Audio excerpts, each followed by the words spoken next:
الحمدللہ والصلاۃ علی رسول اللہ والسلام علی من اتبع بسنن حبیب اللہ اما بعد۔ آج کل اہل بدعت کو آپ دیکھیں گے ہر جگہ پہ چوک چوراہے پر ہر گاہوں کے اندر انہوں نے ایک شور مچا کے رکھا ہوا ہے۔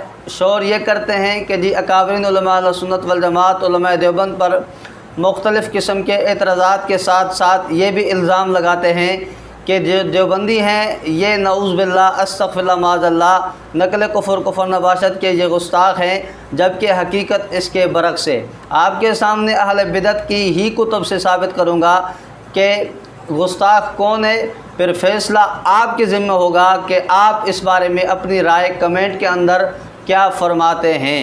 آپ کے سامنے احمد رضا خان صاحب جو ان کا مسلم شخصیت ہے اہل بدعت کا، بریلوی حضرات کا، اس کا اس حوالے سے کیا کہنا ہے آپ کے سامنے چند حوالہ جات پیش کر رہا ہوں۔ سب سے پہلے جناب احمد رضا خان صاحب کی فتاوی رضویہ سے پیش کر رہا ہوں۔ یہ میرے ہاتھ میں فتاوی رضویہ ہے، اس کا جلد نمبر 15 ہے اور اس کا صفحہ نمبر 545 ہے۔ کہتا ہے کہ وہابی ایسے کو خدا کہتا ہے جسے مکان، زمان، جہت، ماہیت، ترکیب عقلی سے پاک کہنا بدعت حقیقیہ کے قبیل سے اور صریح کفروں کے ساتھ گننے کے قابل ہے، جس کا سچا ہونا کچھ ضرور نہیں، جھوٹا بھی ہو سکتا ہے، ایسے کہ جس کی بات پر اعتبار نہیں، نہ اس کی کتاب قابل استناد، نہ اس کا دین لائق اعتماد، ایسے کو جس میں ہر عیب و نقص کی گنجائش ہے، جو اپنی مشیخیت بنے رکھنے کو قصداً عیبی بننے سے بچتا ہے، چاہے تو ہر گندگی میں آلودہ ہو جائے، ایسے کو جس کا علم حاصل ہوتا ہے، اس کا علم اس کے اختیار میں ہے، چاہے تو جاہل رہے، ایسے کو جس کا بہکنا، بھولنا، سونا، اونگھنا، غافل رہنا، ظالم ہونا، حتیٰ کہ مر جانا سب کچھ ممکن ہے، کھانا پینا، پیشاب کرنا، پاخانہ پھرنا، ناچنا، تھرکنا، نٹ کی طرح کھلا کھلنا، عورتوں سے جمع کرنا، لواطت جیسی خبیث بے حیائی کا مرتکب ہونا، حتیٰ کہ مخنث کی طرح خود مفعول بننا، کوئی خباثت، کوئی فضیت اس کی شان۔ اب دیکھیں یہ اس نے جو گالیاں دی ہیں، اس نے جو گستاخی کی ہیں، صاف اور صراحت کے ساتھ اللہ کے بارے میں کی ہیں۔ اب آپ کا اس بارے میں کیا کہنا ہے؟ میں صرف آپ سے رائے لوں گا، میں آپ سے صرف اور صرف پوچھوں گا کہ کیا یہ گستاخی ہے یا نہیں ہے۔ اگر گستاخی ہے تو اہل بدعت کی خدمت میں گزارش ہے، بریلوی حضرات کی خدمت میں گزارش ہے کہ اس احمد رضا خان صاحب جھوٹے مکار کے مذہب علی دین ہے اس کو چھوڑ کر، جو کہ قرآن و سنت کے خلاف اہل سنت والجماعت علماء دیوبند کے آغوش میں آ جائیں۔ دوسرے نمبر پہ آپ کے سامنے حوالہ پیش کر رہا ہوں، اس کا نام ہے رسائل نعیمیہ۔ ان کی مسلم شخصیت جناب احمد یار خان صاحب نعیمی، اس نے رسائل نعیمیہ کے اس کتاب کے اندر لکھا ہوا ہے صفحہ نمبر 351 پہ، کہتا ہے کہ جیسے بعض مخلوق کے ناموں میں تاثیر ہے، کسی کو الو گدھا کہہ دو تو وہ رنجیدہ ہو جاتا ہے، اور حضرت قبلہ و کعبہ کہہ دو تو خوش ہو جاتا ہے۔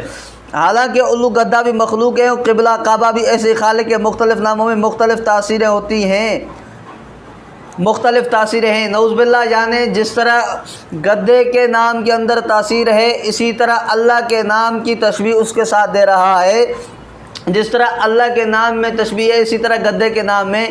اب فیصلہ آپ پر ہوگا کہ یہ گستاخی ہے یا نہیں ہے۔ یہ دیکھیں اتنی صاف اور صراحتاً گستاخی اللہ کی کر رہا ہے۔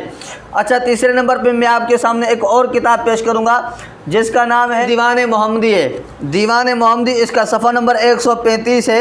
اس پہ ان کا مشہور پیر جناب خواجہ یار محمد فریدی صاحب لکھتا ہے 135 صفحے پہ، استغفر اللہ معاذ اللہ، کہتا ہے کیا خدا کی شان ہے یا خود خدا ہے جلوہ گر، ملتی ہے اللہ سے تصویر میرے پیر کی۔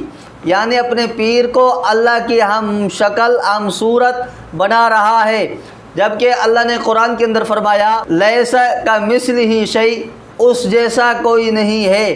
اب اللہ کے بارے میں مثالیں پیش کرنا اپنے پیر کی، نعوذ باللہ کہ ہمارے پیر کا چہرہ اللہ کی تصویر کے مشابہ ہے، کتنی بڑی صریح گستاخی ہے۔ چوتھے نمبر پہ آپ کے سامنے کتاب پیش کروں گا، یہ مقیاس نور ہے۔ ان کا مناظر اعظم جناب عمر اچھروی صاحب لکھتا ہے، کہتا ہے کہ انی خالق بشر من صلصال من حماء مسنون کا ذکر فرمایا، جیسا کہ CID والا مخالف کو گرفتار کرنے سے پہلے اس کے منہ سے مخالفت کی اظہار کرنے کے لیے چند کلمات اس کی مرضی کے کہہ دیتا ہے۔ تو مخالف جب ان الفاظ کو منہ پر لاتا ہے CID والا اس کو فوراً مجرم قرار دے کر گرفتار کرا دیتا ہے۔ ایسے ہی رب العزت نے مخالف نبی اللہ کو جب معلوم کر لیا کہ یہ نبی اللہ کی قدر و شان کو تسلیم کرنے کے لیے تیار نہیں بلکہ یہ تو اس کے ظاہر کی طرف دیکھنے لگ گیا ہے، تو رب العزت نے مخالف نبی اللہ کو ظاہر کرنے کے لیے اس کے خیال کے الفاظ پیش کر کے پھر سجدہ کا حکم صادر فرمایا۔ یعنی استغفر معاذ اللہ تعالیٰ کو اس نے تشبیہ دی CID کے ساتھ۔ 4 ان کی کتب سے میں نے 4 گستاخیاں دکھائیں۔ ایک نے نعوذ باللہ احمد رضا خان نے اللہ تعالیٰ کے بارے میں بہت بکواس کی اور گالیاں بکی۔ دوسرے نمبر پہ کتاب میں نے آپ کے سامنے پیش کیا رسائل نعیمیہ کا، اس نے کہا کہ جیسے اللہ کے نام میں تاثیر ہے اسی طرح گدے کے نام میں تاثیر ہے۔ تیسرے نمبر پہ میں نے دیوان محمدی کا حوالہ پیش کیا جس نے کہا کہ میرے پیر کی تصویر اللہ سے ملتی ہے۔ چوتھے نمبر پہ میں نے آپ کے سامنے حوالہ پیش کیا مقیاس نور کا، جس میں اللہ تعالیٰ کو CID کے ساتھ تشبیہ دی گئی ہے، جبکہ اللہ تعالیٰ قرآن کے اندر فرماتا ہے فَلَا تَضْرِبُوا لِلَّهِ الْأَمْثَالَ، میرے لیے مثالیں نہ بیان کیا کرو۔ اب قرآن اللہ کی کتنی عظمت بیان کر رہا ہے اور اہل بدعت گندی چیزوں سے اللہ کی تشبیہ دے رہے ہیں۔ اب میرا سوال آپ ناظرین اور سامعین سے ہوگا کہ کیا اتنی بڑی گستاخی نہیں ہے؟ کیا ان کا گستاخ ہونا ان کی کتب سے اب بھی ثابت نہیں ہو رہا؟ فیصلہ آپ پر ہوگا۔ اللہ تعالیٰ سے دعا ہے کہ ان گستاخ فتنوں سے امت کو محفوظ فرمائے۔ وما علینا الا البلاغ۔